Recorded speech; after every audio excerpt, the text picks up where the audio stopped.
Elon Musk dirige de nombreuses entreprises, dont SpaceX. Cependant, même s'il est très impliqué, il ne dirige pas réellement SpaceX au quotidien. Pour faire fonctionner l'entreprise, des opérations Falcon à Starlink en passant par le développement de Starship, SpaceX s'appuie sur une arme secrète. Et ce n'est pas une technologie de pointe, mais une personne, Gwynne Shotwell. Voici l'histoire de la femme chargée de veiller à ce que SpaceX reste sur la bonne voie. Celle qui permet à l'entreprise d'atteindre les objectifs extrêmement ambitieux fixés par Elon. Mais d'abord, qui est exactement Gwynne Shotwell ?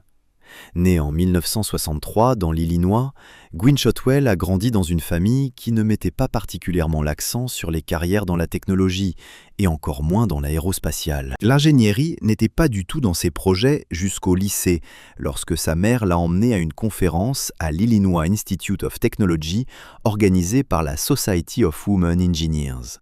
Une intervenante en particulier, ingénieure en mécanique, a suscité l'intérêt de Shotwell et l'a finalement inspirée à poursuivre des études d'ingénierie.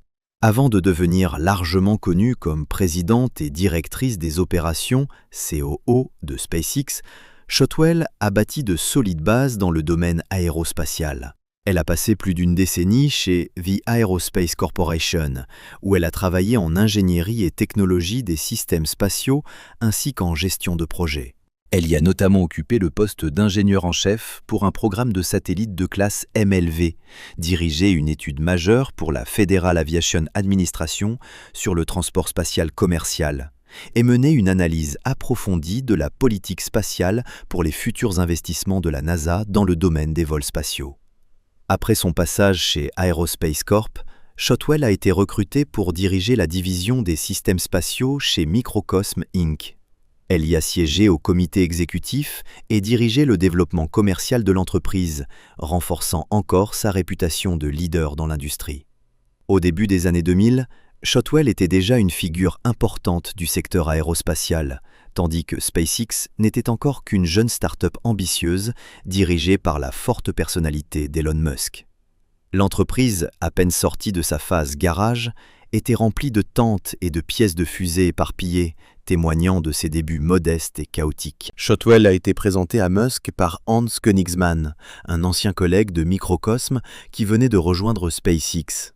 Lors de leur première rencontre, elle a proposé que la jeune entreprise ait besoin d'une personne dédiée à plein temps au développement commercial. Elle n'avait pas prévu de prendre elle-même le poste, mais seulement 2 semaines plus tard, en septembre 2002, elle l'acceptait. Bien sûr, à l'époque, cette décision comportait d'énormes risques. Elle a confié plus tard : « Lorsque j'ai envisagé de rejoindre SpaceX en 2002, j'ai longuement hésité. Cela me semblait très risqué de rejoindre cette petite start-up dans un secteur où aucune n'avait jamais réussi. J'étais alors mère célibataire à temps partiel et cela sortait complètement de ma zone de confort. Je conduisais sur l'autoroute à Los Angeles quand j'ai eu une révélation. J'étais en train d'être totalement stupide. En prenant ce risque, elle a changé à jamais son avenir et celui de SpaceX. À l'époque, la plupart des employés de SpaceX étaient des ingénieurs brillants concentrés sur la construction de fusées, mais peu avaient de l'expérience en finance ou en développement commercial. C'est là que Shotwell est intervenue.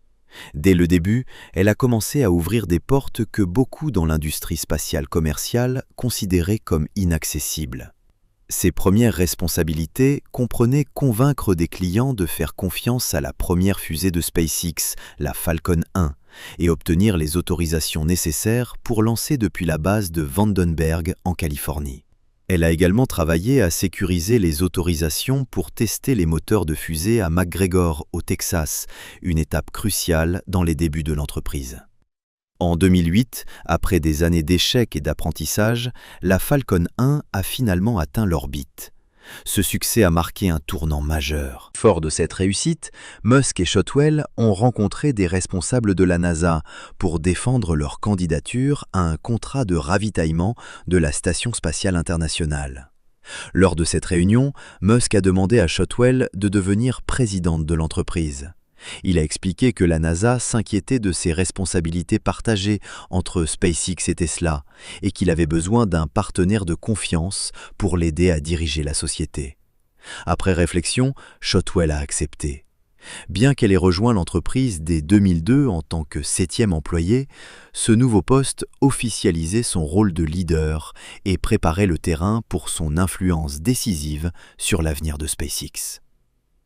SpaceX a ensuite remporté un contrat de 1,6 milliard de dollars avec la NASA pour transporter du fret vers la Station spatiale internationale.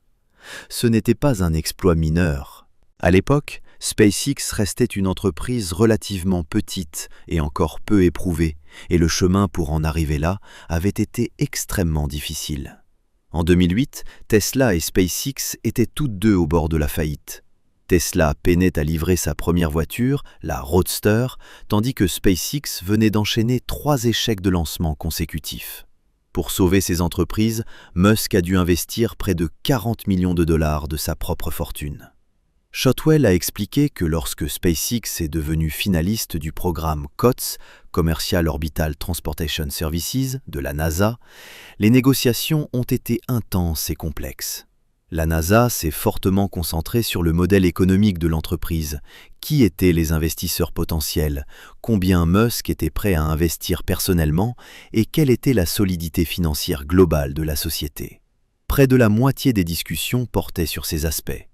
L'autre grande question concernait la technologie. La NASA voulait savoir si cette jeune entreprise atypique pouvait réellement tenir ses promesses. Avec un budget limité, tous les finalistes ne pouvaient recevoir les montants demandés. Plutôt que d'imposer une baisse de prix, la NASA a laissé SpaceX déterminer comment réduire les coûts tout en atteignant ses objectifs. Cela a conduit à des discussions internes approfondies.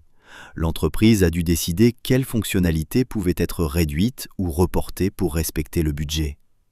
Fait intéressant, certains éléments initialement supprimés ont été réintégrés plus tard, preuve selon Shotwell que les décisions prises conjointement avec la NASA étaient réfléchies et efficaces. Ce contrat n'a pas seulement apporté des financements, il a sauvé SpaceX de la faillite. Il a aussi donné l'élan nécessaire pour poursuivre sa vision à long terme de l'exploration spatiale. L'entreprise s'est alors lancée dans son prochain grand défi, la fusée géante Starship, destinée à ramener des humains sur la Lune et un jour à les envoyer vers Mars. Dans les premières phases du programme Starship, Shotwell et Musk se partageaient les responsabilités sur plusieurs initiatives clés, notamment les vols d'astronautes vers l'ISS, l'expansion de Starlink et le développement de Starship. Initialement, Musk dirigeait Starlink, tandis que Shotwell supervisait davantage les opérations globales.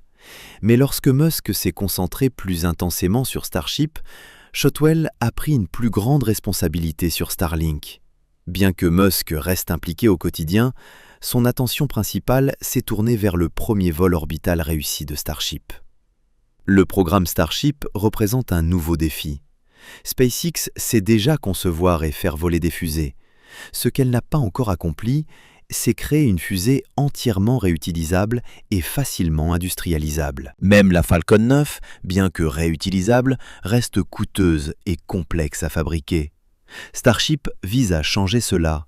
Un véhicule fiable, produit en série et totalement réutilisable dans ses 2 étages. Atteindre une telle efficacité opérationnelle est extrêmement difficile.